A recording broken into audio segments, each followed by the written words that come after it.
Hello, explorers. Today's pages will take us through a couple stories based on entirely separate cultures to appreciate both the diversity and parallels among the world's folklores. If you enjoy today, we hope you might also be pleased tomorrow with our other works.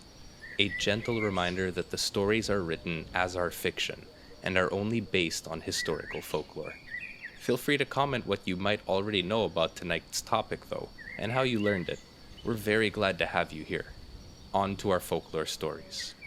The land waits beneath the early light, a patchwork of soil cracked from yesterday's heat, the dark green of milpa fields where maize pushes upwards, and the spines of cactus lining the boundaries like a natural fence. A rooster crows somewhere beyond the adobe walls, its voice cutting sharply through the cool dawn air. Farmers rise with the light, their hands rough with calluses and lined like dry creek beds. They reach for tools that lean against doorways, hoes, machetes, and shovels polished smooth by years of use. The smell of earth greets them immediately, damp where water has been poured on at dawn, dry and dusty everywhere else. The morning begins with the movement of a man pulling on his straw hat, the woven fibers darkened with sweat stains that no soap will erase. His wife ties a rebozo around her shoulders, carrying a basket of tortillas wrapped in cloth to keep them warm. The children trail behind, some clutching gourds of water, others chasing chickens that scatter noisily across the courtyard. Life here has no separation between work and family. Even the smallest children know the routine. First you fetch water, then you scare birds from the corn, and then you carry feed to the animals. The fields are not vast estates, but small parcels carved into the hills, where maize grows in tight lines beside beans and squash. This triad, the milpa, is the heart of survival, a system inherited from ancestors who learned that maize climbs tall and straight, beans twist upwards, and squash sprawls wide, shading the roots from drying sun. Farmers tend them with patient rhythm, blades striking at weeds, and feet pressing into soil that cracks when the rain comes late. The sound is steady, the metal of their machete against the earth, with their breath rising and falling, with an occasional muttered prayer asking for clouds. Beyond the fields, the courtyard hums with life. Chickens scratch at the dust, searching for kernels missed during threshing. Dogs sprawl in the shade of clay ovens, one eye always open towards the gate. Burros shift restlessly against their ropes, stamping hooves in protest of flies. The animals are not background, but in fact centerpieces in the rhythm of farming life. Companions, protectors, workers, and in the harder seasons, food. The relationship is practical, but not without affection. A farmer pats his burro's neck as he tightens its pack saddle. Meals are prepared before the day grows harsh. Women grind maize on the metate, the rhythmic scrape of stone against stone echoing like a heartbeat. The masa is pressed into thick tortillas, some cooked directly on the comal until they blister and blacken at the edges. The air fills with the smell of roasted maize, smoke curling upwards from mesquite embers. A pot of beans simmers nearby, flavored with epazote leaves plucked fresh from the garden. Their pungent aroma is believed to ease the stomach. A ladle of chili sauce waits beside it, deeply red and sharp, bright enough to chase away the blandness of the simplest meal. Eating together is as much necessity as comfort, fuel for the work ahead, but also a moment for the family to connect with each other. The rhythm of the seasons shapes everything. When the rains arrive, the soil softens and hope returns, each drop a promise that the maize will grow tall and the animals will fatten. When the rains delay, eyes turn upward with worry, and processions are sometimes held, villagers walking with saint statues lifted high, prayers blending with drums and incense to remind the skies of their duty. Farmers know droughts, floods, and pests, and though these trials are explained in practical terms, they're also seen as tests from forces greater than themselves. Evenings, when the heat finally breaks, offer a softer tone. The farmers return home, their clothes streaked with dust and their sandals worn thin. They pass neighbors along the path, exchanging brief greetings, sometimes trading a few eggs for a bundle of firewood, or a measure of milk for more chili peppers. Community here is woven as tightly as the rebosas women wear. No one survives by being alone. Children's laughter returns to the courtyards at the end of the day, and goats bleat impatiently for milking. Through it all, the animals remain constant companions. Their noises punctuate the silence of the hills. Their care shapes the daily schedule. A farmer wakes because the rooster insists. He pauses his work to untangle a goat's tether, and he delays rest until the last feeding is done. These creatures are both responsibility of his and a reassurance to him, living reminders that work yields something tangible, whether eggs warm from the nest, milk frothing in a clay jar, or a burro waiting patiently to haul tomorrow's harvest to market. At night the farm quiets but never completely stops. Dogs bark in warning at passing shadows, and cattle shift in their corrals with deep sighing breaths. The stars stretch fast and sharp overhead, but even then, the land lingers with its demands. Tomorrow the cycle begins again, sweat to soil, and the life bound tightly to animals and earth being slowly pulled out. The farmers sleep knowing that while they cannot control the rains or the whims of fortune, they can place faith in their own labor. Goats make their presence known before dawn, their sharp bleats carrying across the courtyard like insistent alarms. They tug impatiently at their tethers, hooves striking the ground, ears flicking against flies. For Mexican farmers, goats are more than background noise. They're a livelihood, a source of milk, cheese, meat, and trade. Their restless, stubborn nature means they require constant watching, yet their gifts are too vital to ignore. A family with 3 or 4 goats has the reassurance of milk each morning, poured into clay mugs or stirred into atole. The milk can also be curdled into soft cheeses, fresh and crumbly, then wrapped in corn husks and carried to market. Tending goats is not glamorous. They're creatures of appetite and mischief, quick to nose into gardens, chewing tender maize shoots, or by climbing stone fences with improbable agility. Children are often tasked with herding them, walking barefoot across the hills with a stick in hand, shouting, whistling, or tossing pebbles to keep them in line. They learn patience, quick reflexes, and the sharp truth that animals do not always obey, and you have to exercise your will in order to get what you need done. Yet behind all this lies a reverence that the goats are tied into their culture and their survival. Among many families, a goat is butchered only for special occasions, weddings, baptisms, or saints' days when the whole village gathers to feasts. The meat is marinated in chili, garlic, and vinegar, then roasted slowly in pits dug into the earth, the aroma drifting for hours until neighbors wander by, lured by the promise of birria. Sharing goat meat is a mark of prosperity, proof that the host has enough to feed not only family, but some of the wider community. Even in poorer households, when a goat is sacrificed, every part is used. Aside from the meat, you use bones for broth, hides for rope or drum skins. Goats are woven into the beliefs as well. Some farmers speak of their uncanny eyes, the horizontal pupils that seem to peer sideways into secrets. Children are warned not to mistreat them, for stories say goats remember and may withhold their milk from cruel hands. In some parts of rural Mexico, goats are linked with fertility of both land and household, their milk seen as a gift that nourishes not only bodies, but fortunes. A grandmother might sprinkle a few drops of fresh milk at the threshold as an offering. Practicality, however, drives much of their care. Goats are, after all, hardy animals, able to survive where cattle would weaken. They graze on scrub and thorny brush. They climb rocky slopes with ease. This makes them perfect for the arid hillsides of central and northern Mexico, where rains come late and grass thins quickly. A farmer leading his goats along a dry riverbed knows that each mouthful of cactus pads or mesquite leaves is a meal no cow could stomach. The milking is also done at dawn, with women on low stools beside the corrals, clay jars at the ready. They first call the goats by name, coaxing them into stillness with soft words. Their hands work rhythmically, pulling and twisting. the sound of milk striking the jar echoing gently in the quiet. Children watch, learning both technique and more patience, for goats kick when startled. The milk is then strained through cloth, carried inside, and set on the table with steaming tortillas fresh off the comal. At the marketplace, goat produce defines part of the local economy. Wheels of fresh cheese are displayed in woven baskets, their surfaces dusted with salt to preserve them.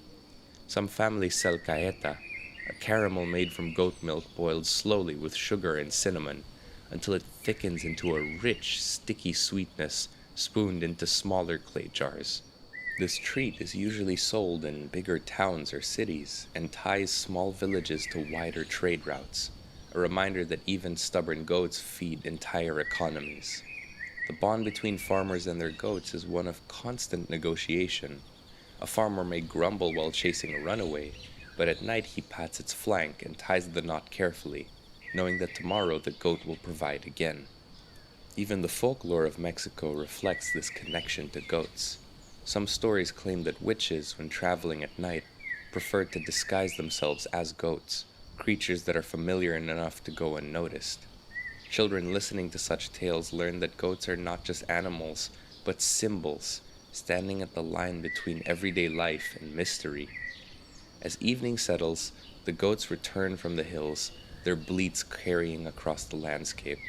Dust clings to their coats, and burrs catch in their fur, but their bellies are full and they're happy. Children herd them back into corrals, tying knots tight and scattering more feed. The smell of hay, dung, and warm animals fills the courtyard, mingling with the smoke of tortillas. The day closes with the same noisy chorus that began it, goats demanding attention even as farmers rest. The courtyard of a Mexican farmhouse is rarely quiet, and much of that noise comes from chickens. Their scratching feet, their clucking chatter, and the triumphant crow of roosters form a soundtrack to daily life, carrying through the adobe walls and over the stone fences. After the first light of tomorrow's dawn, hens will emerge from wooden coops, feathers fluffed against the cool morning. They'll scatter across the packed earth, pecking at crumbs of maize meal tossed from clay bowls, or chasing insects that dart from the shadows. Children laugh as they scatter the feed, though they know the work is practical as much as fun. Each hen means eggs, boiled for breakfast, cracked into masa for cakes, or sold at market in woven baskets lined with straw. The egg is a small treasure, fragile but daily, proof that the household will eat tomorrow as it did today. Roosters, of course, are both guardians and nuisances. Their crowing begins before the horizon even warms, and though farmers roll their eyes at the early alarm, they trust it too. In Mexican folk belief, the crow of the rooster can scatter the unseen, chasing away witches said to travel in owl form, or reminding restless souls that daylight approaches. The hens, for their part, weave themselves into rituals of nourishment and belief. When a child is sickly, a broth is prepared from chicken meat simmered with garlic, onion, and herbs, a cure not only for the body but for the spirit, since the bird is thought to give part of its vitality through its flesh. Eggs, too, have some protective uses. Curanderos sometimes pass an uncracked egg over a person's body to draw out malaire, and then break it into a glass of water, reading the shapes as signs of illness or relief. Chickens require little pasture compared to larger animals, which is why they thrive in nearly every household. They wander freely, their sharp eyes finding food where people see only dust. But their smallness makes them vulnerable. Hawks wheel overhead, waiting for the chance to swoop and grab themselves a fat meal. Foxes or feral dogs prowl at night, testing the wood of coops. Farmers reinforce enclosures with whatever they have, woven reeds, rough boards, or thorny branches stacked as barriers. And in the evenings, the clatter of hens being herded into safety echoes through the courtyards. Market days highlight the value of chickens.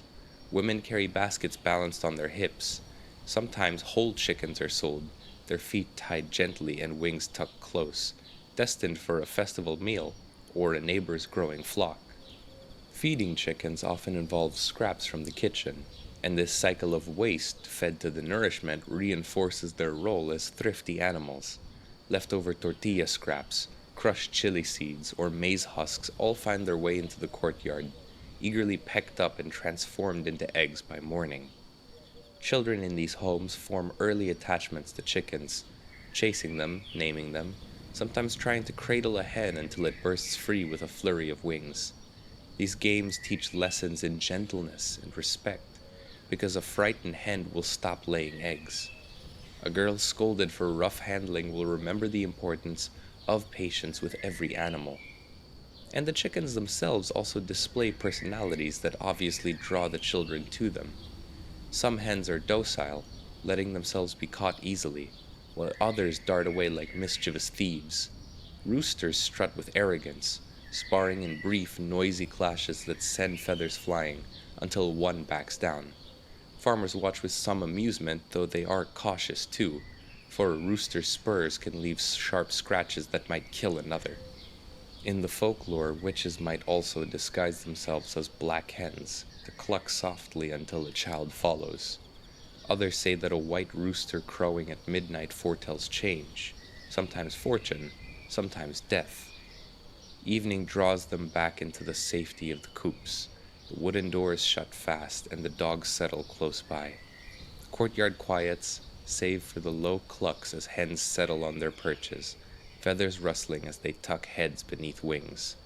Every farmer glances back one more time before heading inside, reassured by the steady sounds of roosting birds and the low growls of their dogs as they sleep. Cattle carry a different weight in the life of Mexican farmers, though. Where goats and chickens bring daily milk and eggs, cattle are wealth embodied in muscle, hide, and horn. A cow standing in the corral is not just an animal, it's a measure of security, a sign of status, and sometimes a family's entire fortune on four legs.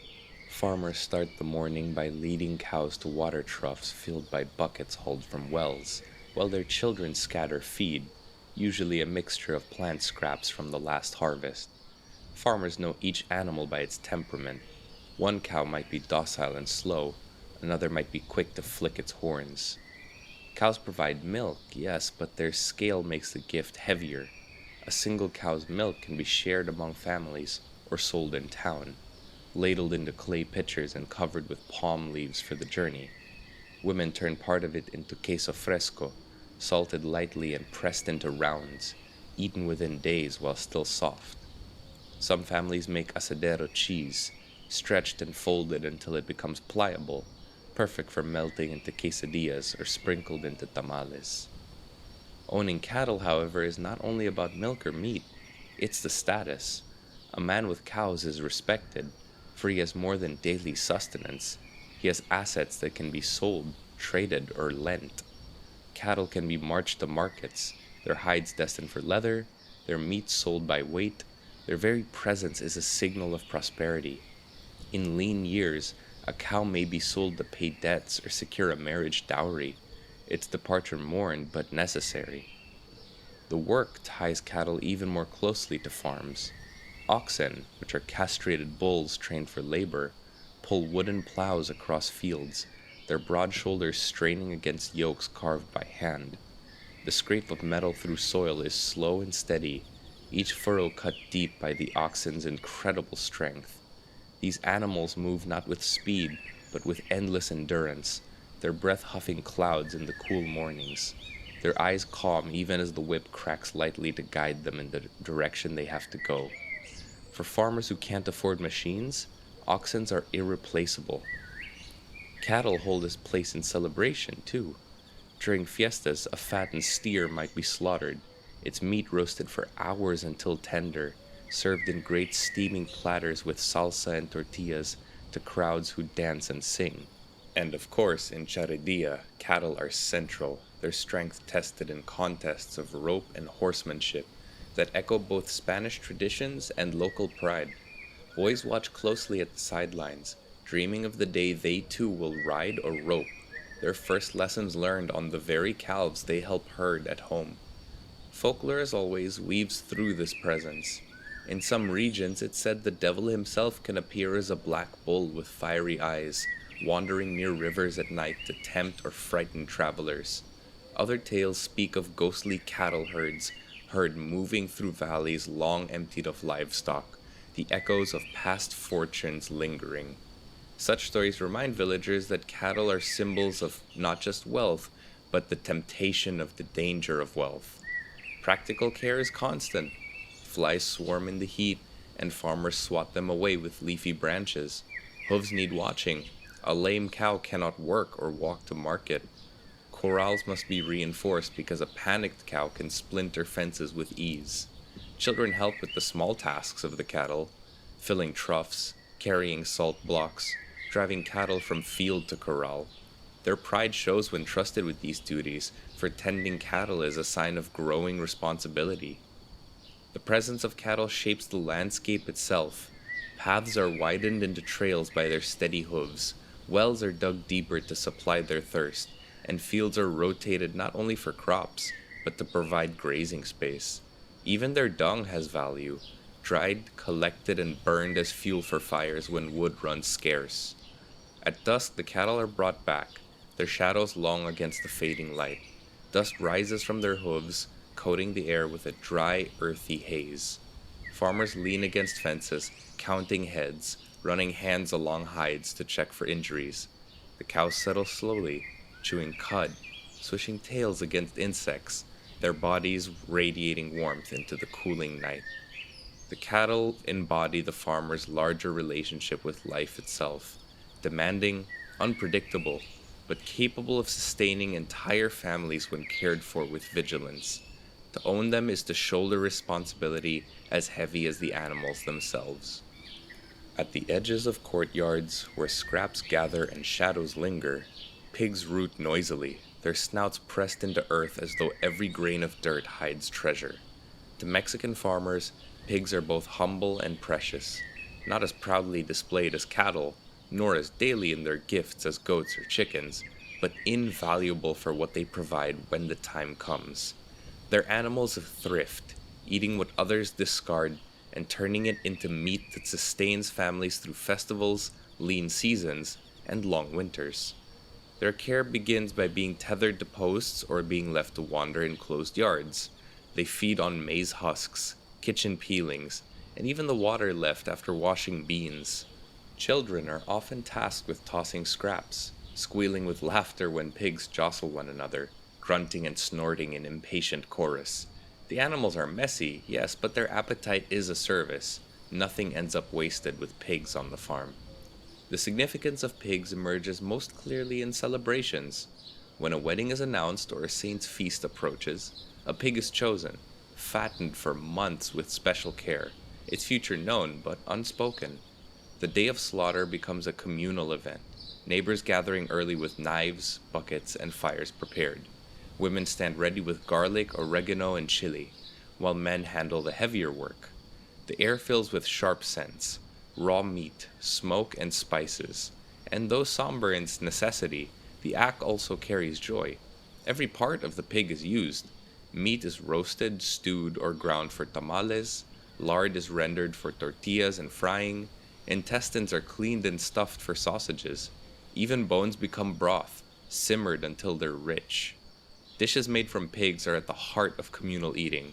Carnitas, cooked slowly in great copper pots of their own fat, sizzle and bubble until the meat is tender enough to fall apart, served in steaming tacos with bright cilantro and onion. Chicharron snaps with each bite, its salty crunch beloved as both food and symbol of abundance. In some regions, they also prepare pozole rojo, which is hominy simmered with pork and red chili. Then the bowls are carried steaming into courtyards where families sit together on low stools to share them. Pigs also surface in folk belief. Their nighttime squeals are sometimes said to herald unrest in the spirit world, a warning that witches or restless souls roam near. Some elders tell children that if a pig stares too long at a person, it's because it sees something invisible, a sickness approaching, or a misfortune waiting. These tales are not meant to vilify the pig, but mark it as sensitive, a creature with one foot in the mundane and one in the unseen. Practicality governs much of their place in the farm as well. Pigs reproduce quickly, and a single sow can secure a family's meat for months, her piglets raised and traded in markets. In smaller villages, piglets are often given as gifts or dowry items, their future promise of sustenance woven into the bonds of kinship. For poorer households, raising even one pig can mean the difference between scarcity and feasting. The sound of pigs, guttural and constant, becomes part of the household's backdrop. Their grunts blend with the barking of dogs and the chatter of hens, creating a soundtrack of survival that farmers scarcely notice until it stops. At night, pigs shuffle in their pens, their bodies warm against one another, with a strong smell but a familiar one too. It's earthy, equal parts mud, hay, and musk, a scent that lingers on the clothes of those who tend them. Farmers may wrinkle their noses, but they'll smile too. Markets highlight their worth. Farmers walk piglets to town, their squeals echoing down dirt roads, and the animals tug at ropes or resist stubbornly until scooped into arms. Once there, they're sold or traded, sometimes for money, and oftentimes for maize, tools, or cloth. A sturdy piglet is as good as currency itself, and buyers inspect them with care, weighing their potential for fattening. In quieter ways, pigs also symbolize patience. A farmer feeding scraps day after day may feel it is endless, but when the pig's finally ready, the reward is so substantial. The pig teaches endurance and delayed gratification. A farmer may smile at his children, knowing that the pig that feeds him now will feed his children for the next 3 years. At dusk, pigs settle into their enclosures, snouts rooting into hay as the sky darkens. Their bodies huddle together, and their noisy chorus of grunts fades into softer tones. The household quiets too, dogs stretching near the doors, chickens roosting, and goats are tied against fence posts. Farmers at this time now lean against their fences, listening to their animals. The pigs breathe heavily, their sound oddly reassuring, as if to say that tomorrow's meals are already sleeping within the yard. The burro waits with a patience that only long familiarity with human routine can shape. Tied beneath a mesquite tree, ears flicking at flies, it stamps a hoof now and then, but of course never complains. For Mexican farmers, the burro is necessity. It's the quiet backbone of labor that stretches from their field to the market. While cattle display wealth and goats provide daily milk, the burro carries the weight of both their survival and the life of their community. At dawn, a farmer approaches with rope and a wooden saddle worn smooth from years of use. He pats the burro's neck as if greeting an old friend, then sets about loading it. The smell of sweat, leather straps, and dusty hair fills the air as sacks of maize are lifted onto its sides. The burro shifts once, sighs, then accepts the load. This quiet acceptance is deceptive, however, because every farmer knows the truth. The burro moves when it wants to. Push it too hard, and it plants its hooves, refusing any command. A burro will not push itself to exhaustion. It knows when to stop, which is why it can walk longer and carry more than horses in these lands. Children grow up alongside burros, tugging at ropes too heavy for their hands, learning how to coax rather than command. They discover that a handful of fresh alfalfa persuades much better than a whip, and that talking softly while adjusting the saddle calms the animal much more than shouting. The burro's tasks are many. It carries sacks of maize and beans from field to storeroom, hauls firewood gathered in the hills, and ferries clay jugs of water from wells and streams. On market days, it's loaded with baskets of cheese, egg, and vegetables, plodding steadily along dusty roads under the hot sun. Farmers often walk beside it, hands on the rein not to lead but to accompany. Because burros are not just tools but companions, farmers speak to them, scolding, cajoling, sometimes praising, as though the animal understands every word. And perhaps it does, for burros are observant, their ears twitching at the slightest sound, their eyes following movements with quiet intelligence. Farmers often remark dryly that a burro may not speak, but it never forgets. Mistreat it once, and you will be paid back with refusal at the worst possible time. Burros also appear in corridos, folk songs that celebrate rural life, and in proverbs that describe endurance and humility. Mas terco que un burro, more stubborn than a donkey, might be said of a neighbor, yet there's admiration beneath the jesting, for stubbornness in the face of hardship is also survival. In festivals, burros are sometimes dressed with ribbons and flowers, paraded in mimicry of wealthier processions with horses, a playful acknowledgement of the animal's humble but central role. Trails are carved into hillsides and they're widened by their hooves. Paths from fields to market are beaten firm by the endless journeys. Their dung left behind fertilizes the soil, and in regions where vehicles can't pass, burros remain the only transport. Even in towns where trucks do arrive, many families keep burros, trusting them over machines that require fuel and repairs. When a family walks to a cemetery for Day of the Dead, they can't afford their vehicle to break down, and so they take the burros to carry baskets of foods, flowers, and candles, their steady pace matching the solemn rhythm of a procession. In some villages, old tales tell of spectral burros seen at crossroads, said to be cursed souls wandering until released by prayer. Despite these shadows, affection for the burro is clear. Farmers smile when their animal brays loudly, a sound that rattles corrals and startles hens. They chuckle when a burro refuses to move for a stranger, but follows its master without hesitation. Children climb its back, gripping the coarse mane, laughing as it lumbers patiently around the courtyard. By evening, after carrying in firewood, the burro is released from its load, rope untied, saddle lifted, and the sweat-stained cloth laid aside. It rolls in the dust with obvious pleasure, shaking off insects, then wanders to a trough where children pour water from clay jugs. The smell of damp earth rises into the air as its muzzle dips, and when it lifts its head, droplets shine against its whiskers in the fading light. At the threshold of nearly every farm, a dog lies stretched across the packed earth, nose resting on its paws but ears twitching at every sound. To Mexican farmers, dogs are not luxuries or pets in the way city dwellers imagine them. They're guardians, companions, and sometimes warners of things unseen. Their presence at the gate is as essential as the fence itself. By day, dogs trot beside their masters into the fields, weaving in and out of rows of maize, snapping at insects, or chasing after birds that threaten to strip the corn. Children whistle to them, tossing sticks that are only sometimes returned, for dogs here are not bred for games but for purpose. Still, companionship of course emerges naturally, as it would with dogs. A boy walking goats up a hillside would rest against a stone and find his dog sprawled beside him, tongue lolling and eyes half closed. The bond is simple and wordless, but it's built on countless shared mornings. Their truest work begins at night. When dust thickens and shadows lengthen, the dogs circle corrals, noses to the ground, marking their presence and checking for the presence of others. They bark at passing coyotes, their voices sharp and unrelenting, sometimes gathering in chorus with neighbors' dogs until the hills echo with canine alarm. This barking may frustrate weary farmers, but they know it's a warning, not meant to be a nuisance. A dog that falls silent is more dangerous than one that keeps the village awake. Dogs protect not only animals but thresholds.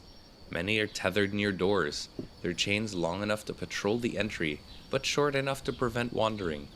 Their scent and sound create a boundary that strangers hesitate to cross, and farmers trust them with instinctive confidence. If the dog growls low and steady at a figure in the distance, the family doesn't wait to ask questions before they retreat indoors or reach for their machetes. Despite all this utility, dogs are of course the greatest target of affection in these farms. Farmers feed them scraps, bones from a stew, or tortillas gone a little stale, or fat trimmed from the pork. And though the fare is humble, the dogs are happy and they thrive. Children slip them extra morsels, whispering secrets into their ears as though the animals understand. And perhaps they do, for dogs respond with thumping tails and steady eyes. Some are even given names that carry irony. Fiero for a pup too timid to bark, or Sombra for one that disappears into shadows when it should be standing guard. Folklore elevates their role further. In many Mexican traditions, dogs are believed to be spiritual guides. The ancient Mexica and other indigenous peoples spoke of dogs guiding souls across rivers in the afterlife.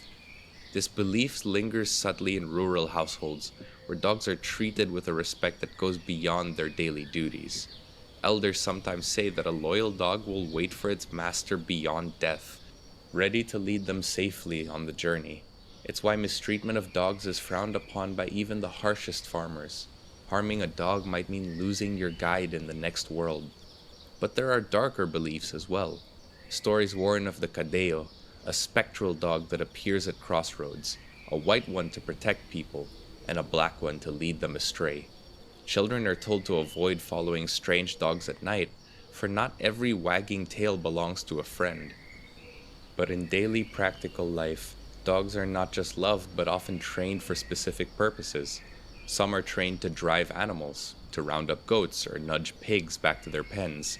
But even those untrained instinctively guard. A farmer might say that he sleeps soundly because the dog hears twice for him. Even in markets and towns, dogs walk alongside their owners, patient and steady, guarding baskets of cheese or bundles of firewood. They wait faithfully outside shops or churches, curled in the shade and tails wagging when their master emerges. Their loyalty is quiet but unshakable. At dusk, when families gather for supper, the dogs remain near the gates, ears pricked and shadows stretched long. After a full week of looking through their animals, taking charge of them, taking them to the market and fearing for their lives, but then knowing that it rewards their patience and their resilience, they end the day with their families and with their dogs. The dogs are not pampered or coddled, but they are indispensable and they are loved. Their loyalty can't be bought and it can't be found anywhere else. For farmers, dogs are the guardians of life itself, protectors of flesh and spirit. And when a dog lies stretched across the threshold at night, the household can rest. Its presence is assurance that the world outside may offer threats, but the family will stay safe inside. When the leaves turned gold and the sun lost its arrogant summer heat, something subtle shifted in the air. Not everyone noticed it, of course. Some children still tried to swim in cold streams, as if denial could extend the season. But for the older ones, the grandmothers shelling beans with fingers like dry bark, the men sharpening tools with the kind of focus reserved for both hunting and difficult conversations, it was clear. Winter was no longer a rumor, it was a fact. The preparations began without ceremony, though they held the weight of ritual. There was no single drumbeat that signaled the transition. Instead, it came in the crunch of leaves underfoot, the flick of a squirrel's tail, the light tilt in the wind.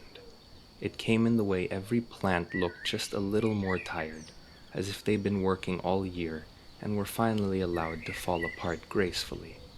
In many native communities across the continent, from the dense forests of the northeast to the open plains of the west, the arrival of fall triggered an instinct older than anyone's memory. They didn't just prepare for winter, they listened for it.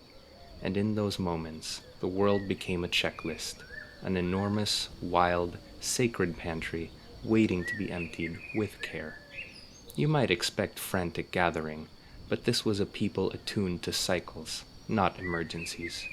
No one was racing against time, unless a snowstorm rolled in ahead of schedule, which, to be fair, it often did.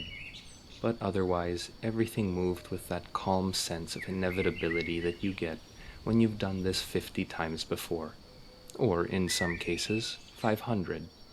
Elders pointed out which berries were still safe to eat, and which had started fermenting into something better left to birds and bold mistakes. Children were given baskets not to play with, but to fill, though more often than not, their contents ended up being a mix of actual food and whatever shiny things caught their attention. Occasionally a beetle, sometimes someone's missing dental ornament. There was, in some areas, a strict logic to what got gathered first. Choke cherries had a narrow window before going bitter.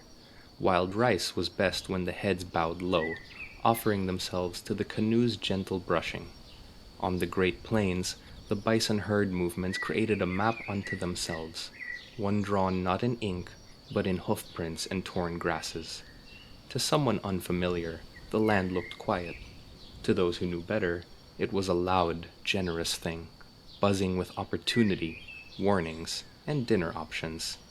In the Pacific Northwest, Families moved between seasonal camps, following the patterns of ripening and runoff.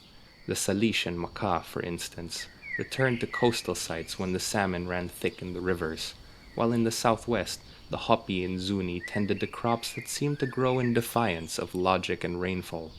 Corn, beans, and squash, the three sisters, were sometimes gathered at the same time, their fates braided like the stories that explained their existence. One Hopi tale told of a corn spirit that grew tired of being picked too early and cursed an entire village with stomach aches. It was, depending on the teller, either a lesson in patience or an ancient way of telling children not to snack before dinner. Every person had a job, and that wasn't just cultural, it was practical. Winter was not an abstraction. It was something that ate those who underestimated it. So when you were sent to gather, you didn't drag your feet. Unless, of course, you were the kind of person who believed the spirits would protect you even from laziness. In which case, you were probably also the kind of person who spent the coldest months being given the smallest portions. There's a sort of ancient sarcasm that lives in native oral tradition. One winter, a boy tried to joke about how he didn't need to help gather because he planned to eat his dreams. Come January, someone slipped him a bowl of nothing and called it dream soup. It was apparently a little bland. And then there was the weather, ever dramatic, ever unpredictable. One day warm enough to convince you to wear lighter clothes, and the next frost appeared on your eyelashes. A poorly timed storm could scatter days of work, ruin a cache of drying herbs, or turn a berry-rich hillside into a frozen hazard. But people adapted, paths were remade, food was traded between neighbors, and somewhere between the slipping sun and the deepening shadows, you learned to appreciate how quickly the world moved when you weren't looking. The early part of fall smelled like wet stone and pine bark. Your hands, stained from berries or pitch, carried the scent of the season long after washing them. The taste of wind-shivered apples was sharper than anything grown in orderly rows. And the way the stars came out earlier and bolder, like someone turning down the lamp so you'd focus, reminded everyone that darkness wasn't something to be feared. It was something to be prepared for. By the time birds began flying in V-shaped warnings, most of the serious foraging had begun in earnest. And even though the work was endless and the splinters frequent, there was something oddly comforting in the routine. A kind of seasonal choreography. Everyone moving together with practiced steps, no one waiting on applause, just the promise of full bellies and stories by firelight. Even the dogs noticed the change. Their ears perked more often and their pace was more alert. Not because they feared the winter, but because they recognized what it brought. Warmth, closeness to their masters, and the kind of quiet that only comes when snow covers every regret you forgot to bury. Digging into the earth was less about brute force and more about memory. The ground didn't give up its treasures easily, but it did reward those who remembered where to look. Long before metal spades and modern shovels, the people relied on pointed sticks, carved antler tools, and a very well-developed sense of, that looks like the right patch of dirt. And it usually was. Camas bulbs, wild onions, yampa, and bitter roots. These were not glamorous foods. They didn't sparkle like berries, or swagger like the fresh shine on meat. But they filled stomachs and kept the cold at bay when little else could. And in many ways, they were the unsung backbone of winter meals. Quiet, starchy, and surprisingly opinionated when cooked poorly. The camas harvest, for example, wasn't something you just stumbled into. It required timing, sharp eyes, and a good understanding of plants that pretended to be helpful but were secretly out to make you sick. Blue camas bulbs were edible and delicious when slow roasted in an earth oven for 24 hours. Death camas, which looked nearly identical, was just as enthusiastic, but about ending your life. So identification mattered quite a lot. That's why elder women led most of the digging parties. Their eyes, despite decades of smoke, sun, and grandchildren's nonsense, were sharper than any guidebook. They could tell by the leaf's bend, the bulb's curve, even by the soil around it. If you tried to guess, they'd let you know, with a look that could wither a pine cone. In the plateau regions, Women carried special woven bags lined with pitch to keep moisture from spoiling the roots, and there was often a ceremonial air to the first dig of the season, not because anyone was lighting incense or chanting, but because the act itself was sacred. You were borrowing from the earth, not just taking. The roots were roasted in pit ovens, wide holes lined with hot stones, covered in moss and sealed with dirt. It wasn't fast food. You started in the morning, and maybe you were eating by next sunrise. But when the roots came out, they were sweet and soft and sticky in the best way, like nature's version of caramelized onions, but with less crying in the process. There's a southern Ute story about a man who tried to speed up the roasting process by building a smaller fire with less stone. His roots came out crunchy, half raw, and vaguely insulting. The story ends with his grandmother scolding him publicly, and his nickname being changed to something like "eats rocks on purpose." Depending on the storyteller, it might also include a skunk attack. In colder regions, like among the Ojibwe or Cree, root gathering often came after the first frost. That chill did something to the sugars, made them richer, more concentrated. People claimed the roots tasted sweeter if the harvesters sang while digging. And whether or not that's botanically accurate, it made for a good mood, and sometimes for good teasing when someone was caught singing off-key. These plants had a kind of mythic patience. They waited underground all year, growing slowly, storing sunlight and minerals like misers.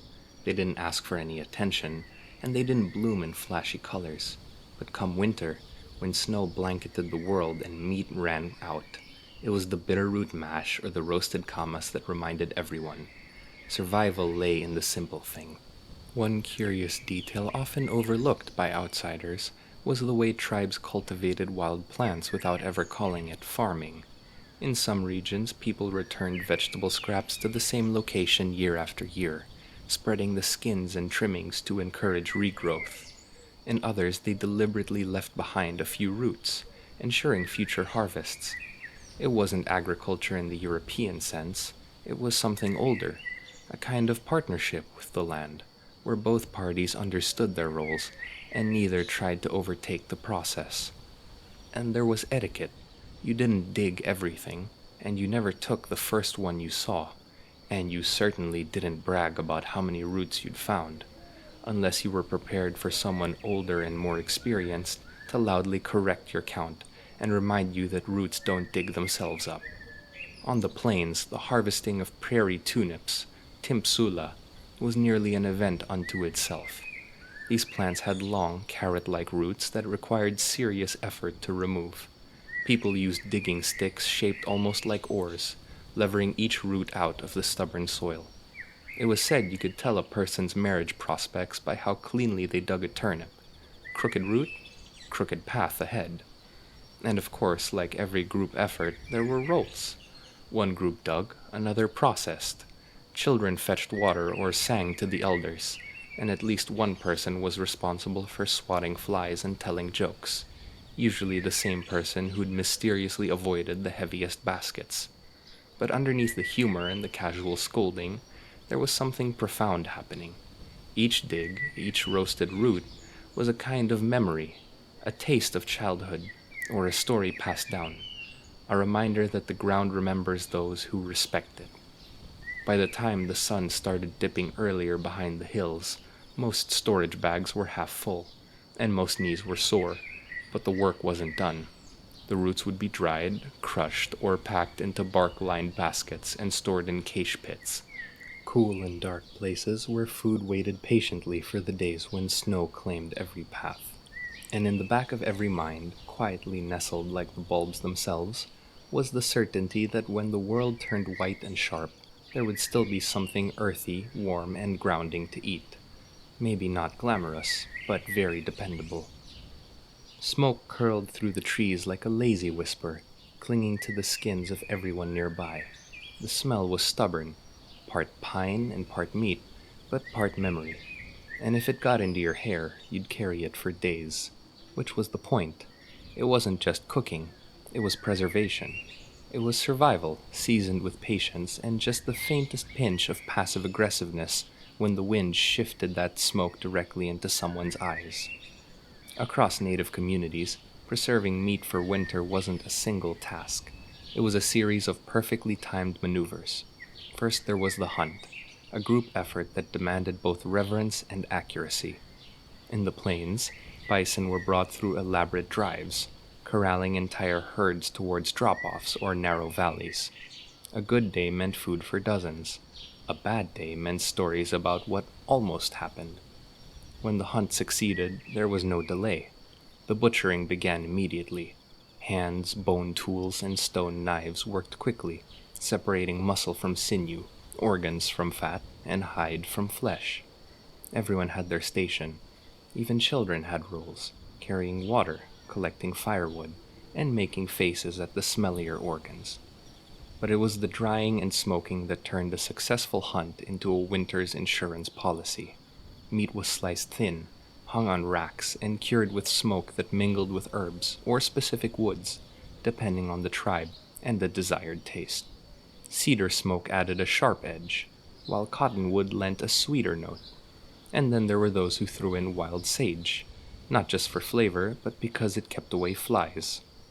Among the Lakota and other plains groups, dried meat, or wasna, was sometimes pounded into powder and mixed with rendered fat and berries. The result was pemmican, a dense, nutritious food that could survive any conditions, tough enough that even ravenous teenage boys didn't run through it too quickly. In the Pacific Northwest, salmon was the reigning monarch of meat preservation. When the runs came thick in the rivers, families turned their homes into fish factories. Salmon were split, cleaned, and hung from tall racks, the oily smell drifting for miles. Dogs hovered hopefully, and ravens made comments from nearby trees. At least one uncle always insisted his salmon rack dried better because he whistled to it daily. No one believed him, but everyone let him do it. The drying process wasn't just for efficiency, it was precision. Too much smoke and the meat tasted like burnt socks. Too little and it spoiled. You needed just the right draft, a balance of warmth and air that could only be judged by experience. Thermometers hadn't been invented yet, but an elder's nose was as sharp as any modern tool. Salt was used when it was available, especially closer to the coasts. Inland people relied more on air, fat, and technique, and fat was never wasted. It was rendered down into tallow and stored in animal stomachs, bladder sacs, or carefully carved vessels. Some communities even made bone grease. They would boil bones to yield the final calories and then cooled the liquid into a spreadable, high-energy paste that probably would have made a fortune in today's protein bar market. One particularly beloved method was layering dried meat with berries and fat inside hollowed-out sections of bark or hide, then sealing it with more tallow. The result looked unassuming, but held enough energy to fuel a snowbound hunting trip or a long afternoon of storytelling. There's even a tale among the Dene of a man who survived a 3-day blizzard with nothing but 2 pemmican balls, a good fire, and his uncle's endless ghost stories. He apparently begged the storm to return before the 4th tale started. Preservation wasn't only about practicality, it was about respect. Every part of the animal was used, and what couldn't be consumed was honored in other ways. Bones became tools or needles. Sinew turned into thread. Stomachs became cooking vessels or storage pouches. Nothing was wasted, and not because of scarcity, but because the relationship between people and food was built on mutual recognition. You gave thanks because you were taking life. In some tribes, like the Blackfoot, there were songs sung during the drying process. Low rhythmic verses that helped pass time and reinforced memory. Some songs were funny, others were mournful. One was known to be entirely about a hunter who tripped over his own spear and ruined an entire deer leg. His name, lovingly preserved in the lyrics, loosely translated to falls while bragging. And let's not forget the drama of smoke direction. If you've never tried to stand next to a smoky rack on a breezy day, you don't know the true meaning of stubborn discomfort. The smoke always found your eyes, no matter where you stood. Children were known to pretend they didn't notice. Adults cursed politely, and one elder was said to have worn a basket on his head with eye holes cut out just to make a point. All this effort culminated in piles of dried meat, layered neatly in bark-lined baskets, tucked into caches, and sealed from moisture. Come winter, these strips were rehydrated in stews, ground into flour, or chewed as is, with the kind of enthusiasm only hunger can justify. And when the storms rolled in, when the snow turned every hill into a white wall, and silence pressed down like another layer of sky, those smoky strips of meat carried not just nutrition, but gratitude. They were whispers of motion, of firelight, crisp mornings, and laughter carried on the wind. They were proof that preparation wasn't just practical, it was ancestral. If meat was the centerpiece of winter meals, then seeds were the background orchestra. Quiet, essential, and frequently underappreciated until something went wrong. They didn't crackle like a fire-roasted bone or glisten like fresh salmon, but they were just as vital. And unlike meat, which required a chase or at least a good aim, seeds demanded patience, finesse, and the kind of fingers that could sort tiny hulls without turning bitter from boredom. Sunflower seeds, pine nuts, acorns, amaranth, and wild grass grains, each with its own season, region, and quirky rules. The gatherers of these quiet calories often knew more about timing than the best meteorologist. If you picked too early, the seeds weren't mature. Too late, and the birds had thrown a party without inviting you. And if you had the misfortune of picking during a windstorm, well, let's say you'd be chasing your dinner through a prairie field and reconsidering your life choices. Take the pine nut, for instance, a prized fat source in high elevations among tribes like the Shoshone and Paiute. These little kernels were locked inside thick cones that required fire, roasting, or prolonged staring and muttered threats. The process was usually communal, because breaking into cones alone was like opening a bank vault with a toothpick. Then there were sunflowers, grown and gathered particularly in the central and southern plains. Their seeds were a delight to collect, if you didn't mind being swarmed by yellow jackets or having your ankles tickled by grass snakes. People dried the sunflower heads whole, then rubbed them vigorously against rough hide or bark to release the seeds. One Dakota elder claimed that the best technique involved angry rubbing. No one asked what that meant. Once harvested, seeds were parched, gently toasted in clay pots or over hot stones, to drive off moisture and discourage pests. Some seeds popped like corn, others just sighed and crackled inwards. The sound was oddly satisfying, like a laugh from the earth itself. Afterward, seeds were ground, stored in hide pouches or coiled baskets, and tucked into dry storage. The baskets, by the way, were masterworks of engineering. Tight, flexible, and often waterproofed with pitch, they could hold fine flour or whole seeds with not a single escapee. Acorns were another marvel, especially among tribes in California, like the Miwok or Chumash. To the untrained eye, an acorn looks like squirrel food. To native gatherers, it was a complex carbohydrate bomb waiting to be detoxified. First, the acorns were collected by the sackful, usually by women and children, sometimes with long poles used to shake the trees in a way that both terrified nearby birds and amused nearby elders. Then they were shelled, pounded into flour, and leached with cold water for hours or days to remove bitter tannins. One practice involved letting the tannin-rich water run through sand or moss beds, which filtered it gently while also doubling as a kind of earth-based spa treatment for the hands.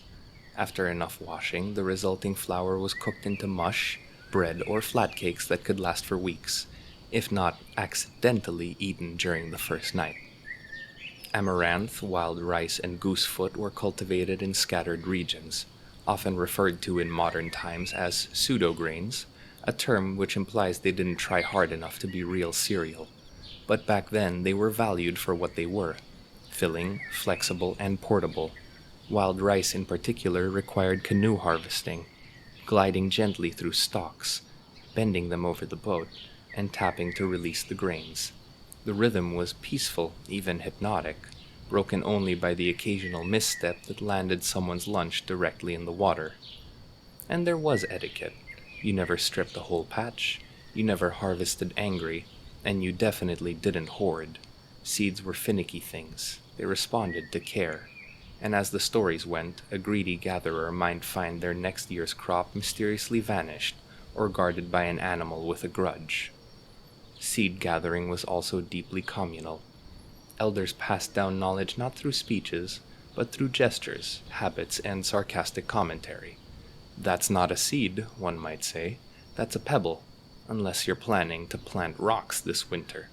Laughter was a part of the rhythm. So was song. It was short, repetitive chants that made the work feel less like work, and more like being part of something ancient and ongoing. There's a little-known tradition among some Pueblo peoples where seed gatherers would smear a bit of ash on their cheeks to keep the wind from drying their skin. Children thought it made them look like warriors. Adults knew it was just clever skincare. But it became part of the image. Figures walking through the fields, baskets at their hips, ash-streaked cheeks, and sun hats fashioned from woven reeds or spare stubbornness. When night came, the seed piles were checked, rechecked, then checked again. Tiny things tend to disappear, or invite unwanted company, like mice, birds, or even raccoons. One elder swore that a chipmunk once made off with half of a sack of sunflower seeds in a single night. No one could prove it, but someone did sketch a rather guilty-looking chipmunk on the storage hut wall as a warning. Cold water has a way of demanding respect. It bites at your skin and numbs your fingers, and makes even the bravest rethink every life choice that led to kneeling behind an icy stream at dawn.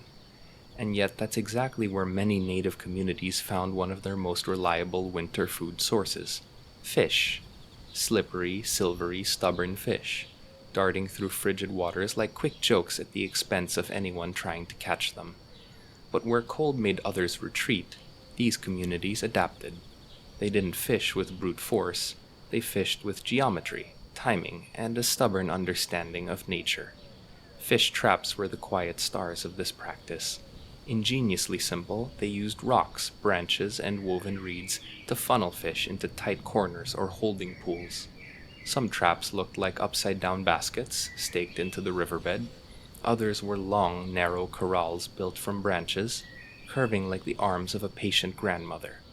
The fish, unaware of their role in the upcoming stew, swam obligingly into these mazes, right up until the exit narrowed. Tribes like the Yurok, Salish, and Nez Perce turned fish trapping into a community ritual. Knowing where the salmon ran, when the trout gathered, and when the eel slithered upstream was a rhythm. In some regions, special fishing weirs spanned entire rivers, looking less like traps and more like wooden architecture. Not every fish was fair game. There were taboos, seasons, and polite understandings with the natural world. Some fish were only taken during certain moons. Others were avoided entirely if they swam in pairs, rumored to be lovers, or worse, watchers sent by river spirits to judge the community's greed. No one wanted to be the one who ate the wrong fish and invited bad weather. One lesser-known trick involved freezing. In colder climates, like among the Inuit and Cree, fish were sometimes caught under the ice using bone hooks or carved lures. Holes were chiseled through the thick surface, and fish were teased upwards like tiny aquatic gamblers betting on the wrong game. If done well, it resulted in a full net. If done poorly, it resulted in very cold fingers and a lecture from someone who claimed to have caught a trout. Then there were fish spearers, the patient few who stood ankle-deep in cold water, unmoving for what felt like days. They held long spears tipped with bone or antler, eyes scanning for the faintest flicker of movement, though occasionally it became a comedy, like the time a spear throw missed so wildly that the fish was allegedly insulted and swam in circles. Fish were cleaned on the spot. Knives made from obsidian or flint sliced through soft bellies with practiced ease. Heads were removed and guts were fed to dogs or returned to the river as thanks. Every part was respected. The skins were stretched and dried, the bones were crushed in for broth, even the oil extracted through boiling or pressing was stored in hide bags or hollow gourds, later rubbed on skin to protect against wind, or stirred into stews to combat blandness. Among the Iroquois and other eastern woodland tribes, eels were a prized catch. rich, oily, and oddly cooperative when cornered. They were smoked or dried on racks, their oils considered medicinal. One elder joked that eels were like helpful snakes, but tastier. That joke was repeated enough that it became a lesson. In coastal areas, clams and mussels were collected from shallow beds at low tide. Children loved this task, digging in the mud, collecting shellfish, and occasionally starting impromptu mud wars. Shellfish were boiled, smoked, or strung up on thin wooden skewers to dry, their shells later ground into tools, beads, or trade goods. Nothing was wasted. Among the tlingit, dried fish were sometimes layered between strips of seaweed like the world's first soggy lasagna. The combination kept better in moist climates and traveled well. It also confused dogs who couldn't decide if it was food or something that had just washed ashore. In the evenings, as the day's catch hung above low fires or rested in shaded storage pits, the air filled with a comforting mix of smoke, salt, and satisfaction. Conversations drifted around the fire about fish that got away or fish that seemed to make eye contact before being speared. And when winter wrapped the rivers in glass, when the sound of running water became a memory under frozen silence, the people stayed fed not because they had fought to grab the fish, but because they had learned its rhythms. The moment the food was gathered, processed, and safely stashed didn't signal the end of the season. It simply marked a shift. The urgency faded into something looser, warmer, and more social. And what better way to confirm you'd be prepared for winter than by eating a large portion of it early? That's what feasts were for. Not recklessness, but a ritual, a shared celebration where abundance became a language, and generosity the dialect. Across countless native communities, the act of sharing food was about giving honor. To receive was to accept place within a relationship. Among the Iroquois, the harvest feast was as structured as it was symbolic. The three sister grains were honored not only as food, but as a form of grandmother and caretakers of human survival. Meals were sometimes accompanied by dances, with rhythms reflecting the swaying of stalks or the looping vines of squash. If it sounds poetic, it was. It was the kind of embodied gratitude that they'd love to perform for the world. In the southwest, the Zuni and Hopi gathered in plazas for communal cooking. Massive stews stirred in clay pots the size of bathtubs, flatbread baked against hot stones, steam mingling with breath in the early evening. Children ran between legs, and dogs begged from everyone except their owners. Feasts also had political weight. Leaders were measured not only by words or battle, but how well they hosted. A good chief made sure everyone left full and happy. A great one made sure no one noticed the chief had served himself last. Treat someone well at the table, and you might just earn an ally. Serve something undercooked, and you might earn a story that outlives your grandchildren. Among the Yupik and other Arctic groups, feasting often followed successful hunts. When a whale or caribou was brought in, it wasn't cut into pieces in isolation, it was portioned all together. Certain cuts went to certain families.